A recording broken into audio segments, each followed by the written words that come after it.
Bonjour, bienvenue dans ta chaîne de mathématiques préférée. Si tu veux apprendre à étudier les variations d'une fonction en moins de 5 minutes, alors reste, tu vas tout comprendre. Si tu as aimé la vidéo, n'oublie pas de like et de t'abonner à la chaîne. Sur ce, on perd pas plus de temps, c'est parti.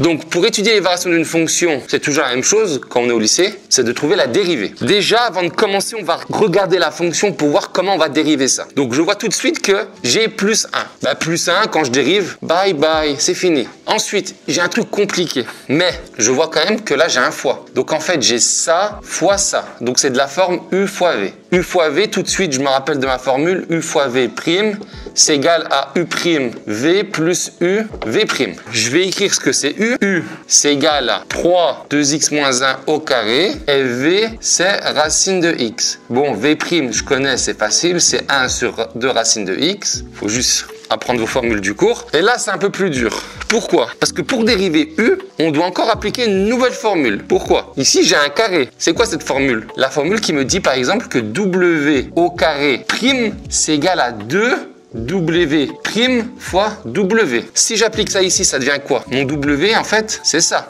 Donc, U prime, c'est quoi? Là, 3 fois quelque chose. 3, c'est une constante, mais qui est multipliée, donc on va juste la remettre. Ça va faire 3 fois. Maintenant, on va dériver ça si j'applique la formule. Donc, ça fait 2 fois W prime. 2 fois la dérivée de x, c'est 1. Donc, 2 fois 1 moins 0, ça fait donc 2. Donc, 2 fois W, qui est 2x moins 1. 2 fois 2, 4 fois 3, 12. Ça fait donc 12 facteurs de 2x moins 1. On va laisser comme ça. Tant que c'est factorisé, on ne va pas développer. Si tout à la fin on voit qu'on a besoin de développer, on développera. J'ai toutes les informations, donc on y va. F' de x, c'est égal à quoi? C'est égal à donc U'.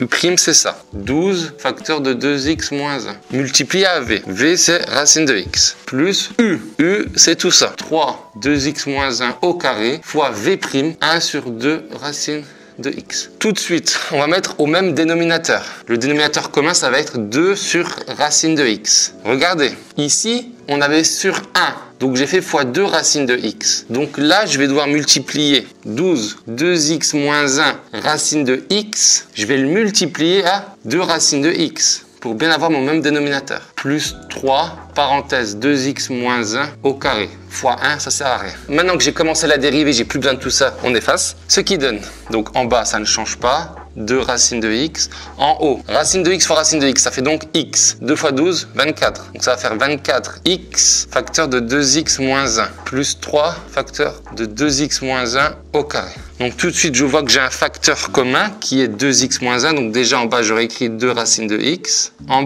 haut, j'ai 2x moins 1 en facteur commun. Facteur de quoi? Si j'enlève 2x moins 1, il me reste donc 24x. Plus 3. Le 2x moins 1, il est au carré. Ça veut dire que c'est 2x moins 1 fois 2x moins 1. J'en ai enlevé 1, il reste quoi? 2x moins 1. On continue ici. En bas, j'ai 2 racines de x. En haut, j'ai 2x moins 1 en facteur. Facteur de quoi? Je vais aller directement. Si je développe, ça va faire 2 fois 3, 6x. Plus 24x, ça fait donc 30x. 3 fois moins 1, moins 3. Voilà. Donc j'ai fini. J'ai obtenu ma dérivée et dans une forme magnifique. Pourquoi? Parce que j'ai un facteur fois un facteur divisé. J'ai pas d'addition, j'ai pas de soustraction, j'ai que des facteurs, des multiplications et des divisions. Donc à partir de là, quand on a la dérivée, deuxième étape, on fait quoi? Vous allez tous dire, on fait l'étude de signes? Non, non, non. Déjà, on fait le domaine de définition. Ici, c'est rapide le domaine de définition. Pourquoi? Déjà, on n'a pas de fraction, donc on n'a pas à s'embêter avec les valeurs interdites en bas. Mais on a une racine carrée. Quand est-ce qu'une racine carrée existe? Seulement si la chose à l'intérieur est positive. Donc le x doit être positif. Donc on est sur l'intervalle 0 plus l'infini. Donc maintenant que j'ai la dérivée et que j'ai le domaine de définition, avant de faire mon tableau, je vais étudier le signe de chaque facteur. De ça et de ça. Allons-y. 2x moins 1, je me pose la question, quand est-ce que c'est plus grand que 0? Quand 2x est plus grand que 1, quand x est plus grand que 1,5. C'est fini pour celui-là. 30x moins 3, quand est-ce que c'est plus grand que 0? Quand 30x est plus grand que 3, donc quand x est plus grand que 3 sur 30, donc 1 sur 10. Et enfin, je me pose la question, quand est-ce que 2 racines de x est plus grand que 0? Ben, j'écris même pas. Une racine carrée, c'est toujours positif, 2 c'est toujours positif, donc 2 racines de x c'est toujours positif. Ok? Donc là, on peut faire le tableau. On va mettre le x ici. Ici, on met le domaine de définition. On a dit qu'on était sur quel intervalle? Sur l'intervalle 0 plus l'infini. Ensuite, on va indiquer tous les facteurs qui composent notre fonction. Donc, on a 2x moins 1, on a 30x moins 3, on a 2 racines de x. Quand on multiplie les deux, on divise ça, le tout, ça fait quoi? Ça nous fait notre fonction f'. Et à la fin, on obtient notre fonction f. À partir de f', on va conclure des choses sur f. Ces deux-là changent de signe où? En 1/2 et en 1/10. Le plus petit, on va aller dans l'ordre croissant, le plus petit c'est 1/10. Donc je place 1/10 ici et 1/2.